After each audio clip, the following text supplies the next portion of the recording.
Australia में इन दिनों एक फंगस चर्चा में है। एक ऐसा फंगस जो विलुप्त होने की कगार पर है। ये फंगस किसी ज़ॉम्बी की उंगलियों जैसा दिखता है। ये फंगस ऑस्ट्रेलिया के दक्षिणी तट के पास एक द्वीप पर टूटे और गिरे हुए पेड़ों पर पैदा हुए हैं। ज़ॉम्बी फिंगस को ऑस्ट्रेलिया में आम भाषा में टी ट्री फिंगस कहते हैं, जबकि इसे वैज्ञानिक भाषा में हाइप्रोक्रिपोसिस एम्क्लेटेट्स कहते हैं। बता दें कि ये बेहद दुर्लभ होते हैं। ऑस्ट्रेलिया के विक्टोरिया में गिने चुने कुछ ही स्थानों पर ये ज़ॉम्बी फिंगर्स यानी टी ट्री फिंगर्स दिखाई देते हैं।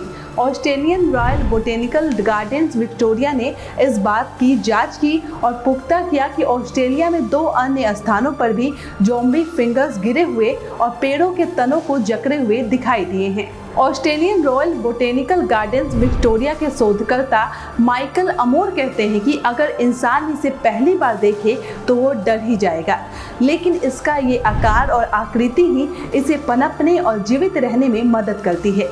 ये मृत, टूटे और उखड़े हुए पेड़ों पर उगता है। इन्हें देखकर ऐसा लगता है कि मानो जंगल में गिरे पेड़ों पर उंगलियां उभर कर बाहर आ गई हो और पेड़ों की तनों को जकड़ रखा हो। इस फंगस को देखकर मृत इंसान की सड़ी हुई उंगलियों जैसा प्रतीत होता है।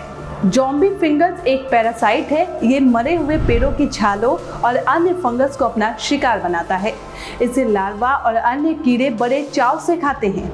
ये उनके लिए नाश्ते की तरह होता है। शोधकर्ता माइकल कहते हैं कि ये जटिल खाद्य प्रक्रिया का एक हिस्सा है। साथ ही ये कीड़ों के पारिस्थितिक तंत्र का भी एक महत्वपूर्ण हिस्सा है। RBGV के मुताबिक विक्टोरिया फ्रेंच आइलैंड में स्थित संरक्षित नेशनल पार्क में ज़ॉम्बी फिंगर्स देखे गए हैं। इस पार्क में एक ही जगह पर करीब 100 से ज़्यादा ज़ॉम्बी फिंगर्स पाए गए हैं। ये ऑस्ट्रेलिया में सभी स्थानों पर मिलने वाले ज़ॉम्बी फिंगर्स से ज़्यादा है। ज़ॉम्बी फिंगर्स एक विशेष परिस्थिति में ही पनपते हैं। अगर इस परिस्थिति में जरा सा भी ऊपर नीचे होता है तो ये नहीं उगते। इनके लिए खास पेड़ ही जन्मस्थली होता है। पर्याप्त मात्रा में अंधेरे और रोशनी का मिश्रण और उपयुक्त आर्द्रता की जरूरत होती है।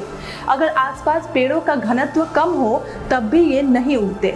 सबसे बड़ी दिक्कत ये है कि हम इन दुर्लभ फंगस को खोते जा रहे हैं। इसके पीछे क्लाइमेट चेंज और ग्लोबल वार्मिंग वजह बताई जाती है। आपको ये जानकारी कैसी लगी हमें कमेंट करके अपनी राय दें। अगर वीडियो यूट्यूब पर देख रहे हैं तो यूट्यूब चैनल को सब्सक्राइब कर लें। फेसबुक पर देख रहे हैं तो फेसबुक पेज को लाइक कर लें। सब्सक्राइब करें पर्यावरण पोस्ट।